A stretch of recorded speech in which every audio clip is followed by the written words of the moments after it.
The way the adjustment brush works is essentially gives you a paintbrush to be able to paint in a mask on a particular area of the photo and make adjustments just to the area within that mask. So rather than dragging in some sort of a shape like the gradient tool that's more of a rectangular mask that fades in or out, or the radial filter where you have a circular or oval shaped filter. The adjustment brush lets you paint in a bit more precisely the areas that you'd like to adjust. So I have another of these images from outside of Lone Pine, California. This one I exposed for this detail outside the window here, and as you can see I have my clipping warnings on, and I don't have anything clipping out here in the highlight area, and my shadows, while they're dark, they don't quite clip. So I've got some information to work with, and we can kind of rearrange things a bit. Let's do a quick fix on some of these things in the image, and then we'll test out the adjustment brush. So the first thing I could do, I could increase the exposure for the whole image. As I do that, you can see the highlights get brighter and brighter. Now I can see the first areas are starting to clip.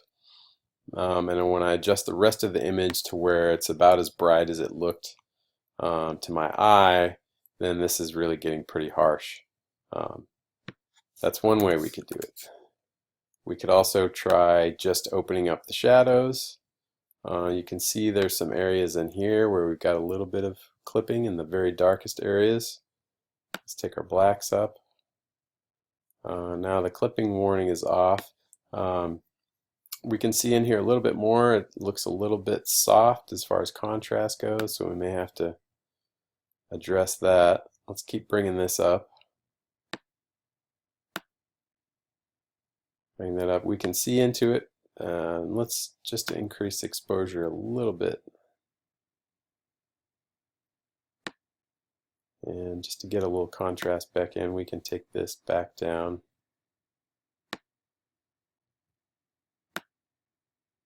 Add a little bit of contrast here. This still feels a little bit hot to me. Your eye is naturally attracted to things that are really bright. So in an image like this, our eye is going to go here first and then be drawn to the sink and explore around here, but it's always in this sort of tug of war with what's outside the window. We could try it here and just bring down our highlights. That's one way to do it. It also affects our highlights. It affects this a little bit, but let's just see for the sake of argument how else we could tackle the same problem. So let's go to the adjustment brush, and let's paint in this area and just see how much we can do with it. As you can see, this is a little bit different than in the previous two filters we looked at. We have the ability to have settings for two different brushes, so we could have one that's kind of a hard-edged brush or a softer edge brush. So this one has no feather on it, it's very hard-edged. Flow is full strength, as opposed to if we had something set down lower, it would take a while for the mask to build up where we would see it. So we have an A and B brush. Auto mask helps as you're spraying, it looks for edges and contrast, and it tries to basically mask it so that you don't get overspray into areas that you might not want the filter to apply. So let's go ahead. This is a good place to start. Let's just start painting. Again, like the others, like the spot tool, I can change the size of the brush with the bracket keys. And let's start painting. So I can see pretty clearly where the mask is applied. And it looks really ugly right now because it's darkening this area that I'm painting on by 4 stops. But that's okay because we're not committed to this. It's really just to help me see where my mask, where my filter is gonna go. Let's keep painting in this whole area. And with auto mask on, it's helping. You can see we have a little bit of overspray right there where it turned black, but if you're careful and you work right to the edge of it, it generally can find the edge and it'll keep from bleeding in there. I can continue to edit this mask that I've laid down.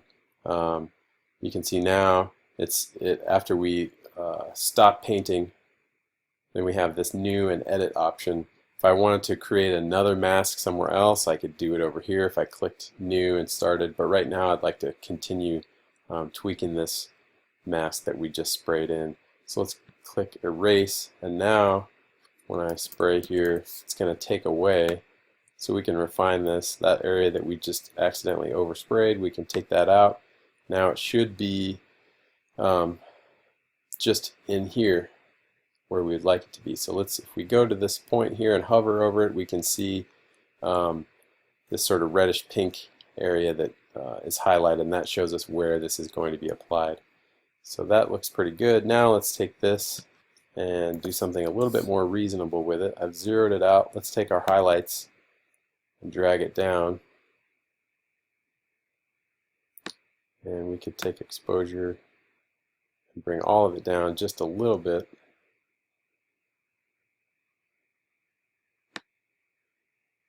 And let's bring down the white as well. In the case of this particular image, if you recall at the very beginning when we tried a quick retouch using just the basic panel, I think it actually looks better to just simply use the highlight slider on this area.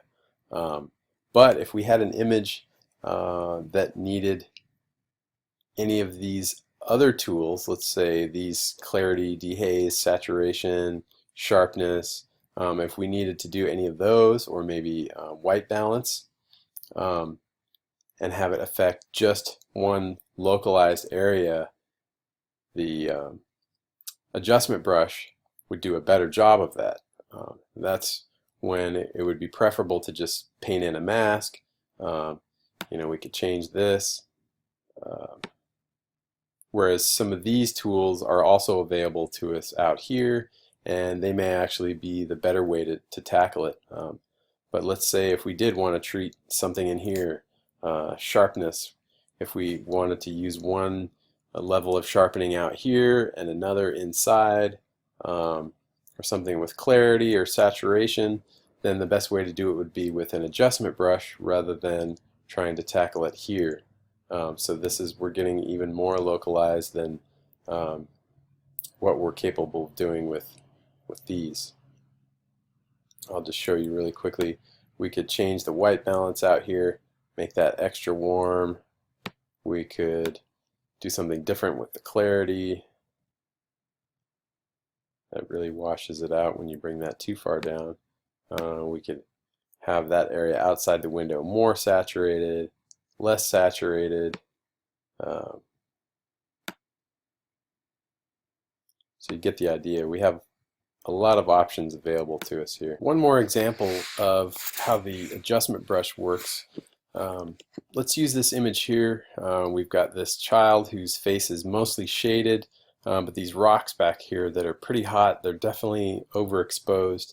I have both of my clipping warnings on, and I can see I'm not really missing any highlight or shadow detail at this point, but this here is definitely too bright, but I know we've got enough here. We can easily work with this. So let's give it a quick retouch, and then we'll use the adjustment brush to target some specific areas. So the first thing I'm going to do when I look at this, let's see what happens if we bring the highlights down, try to get those rocks looking a little bit more as they should. That worked pretty well. I got some more of my sky back. This over here still feels a little bit bright. So how about let's use our adjustment brush there, and and see if we can knock those down a little bit. I'm going to increase the size of that brush a little bit. And you can see, let's go down to our tool settings for our brush here. We've got the feather up all the way, so when you look at this brush you can see there's two circles. That shows where the edges of the feather are gonna happen. Whereas if I change the feathering and I bring it down, you can see the two circles are much closer together, so the feathering happens right at the very edge of it, as opposed to this, which is a little bit more gentle, or this, you can see there's a lot more space between the two circles. So let's go over here and start painting this in. Again, I have this set right now mainly so that I can see where it's going to apply this. I don't actually want this to have that burned look.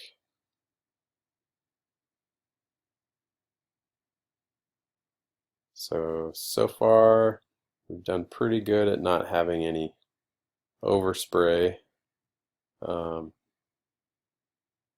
Paint right into here and call that good.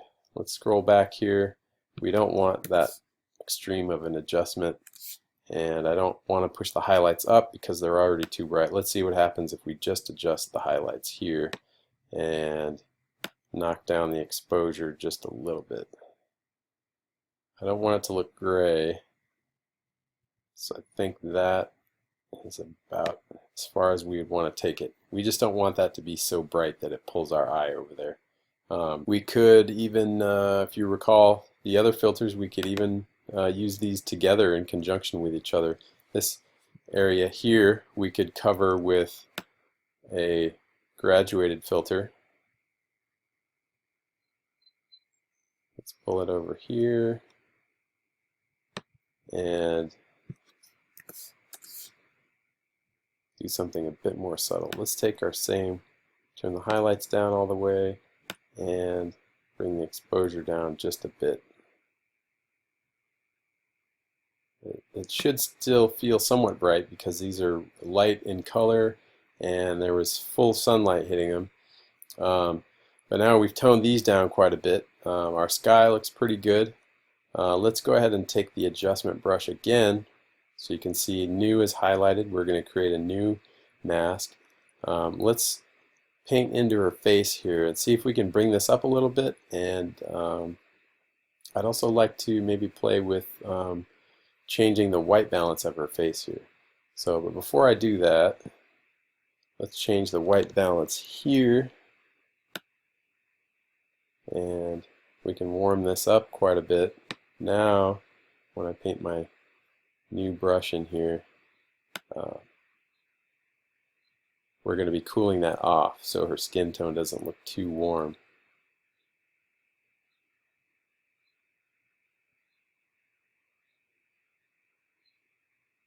So we'll just paint in here to apply our mask. Be really careful around the edges.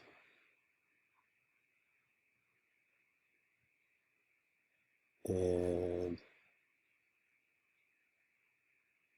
I think that's pretty good. We can leave that there. Let's zero that out. Zero this out.